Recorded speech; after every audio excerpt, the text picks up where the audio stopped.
राधानगरी तालुक्यातील बारडवाडीतील स्वामी समर्थ भक्त मंडळ ट्रस्टनं लोकवर्गणीतून मंदिर उभारलंय। या मंदिराला शासनानं ब वर्ग तीर्थक्षेत्राचा दर्जा दिलाय। देवबा बारड महाराज आणि गणपती वांगणेकर महाराज यांच्या पुढाकारातून गेल्या 29 वर्षांपासून स्वामी समर्थांचा प्रकट दिन साजरा करण्यात येतो।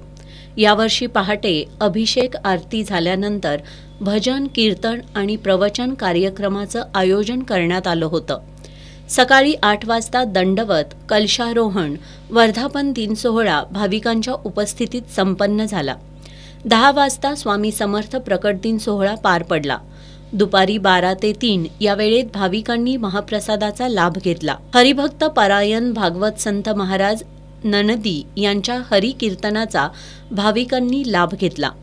सायंकाळी गावातून पालखी, अश्वरिंगण आणि दिंडी सोहळा पार पडला।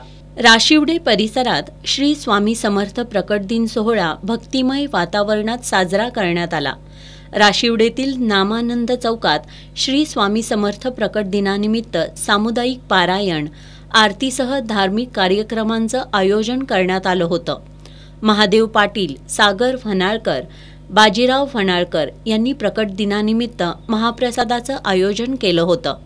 हजारो भाविकांनी या महाप्रसादाचा लाभ घेतला। इचलकरंजी शहरामध्ये आज श्री स्वामी समर्थ प्रकट दिन आणि केंद्राच्या वर्धापन दिनानिमित्त स्वामी समर्थ मंदिरामध्ये गुरुलीला अमृत ग्रंथ पारायणाचं आयोजन करण्यात आलं होतं। या पारायणाची आज सांगता झाली। आज मंदिरात होम, हवन, भजन, कीर्तन आयोजित करण्यात आलं होतं। दिवसभर भाविकांनी दर्शनासाठी मंदिरात गर्दी केली होती। भाविकांनी जप साधनेत सहभाग घेतला।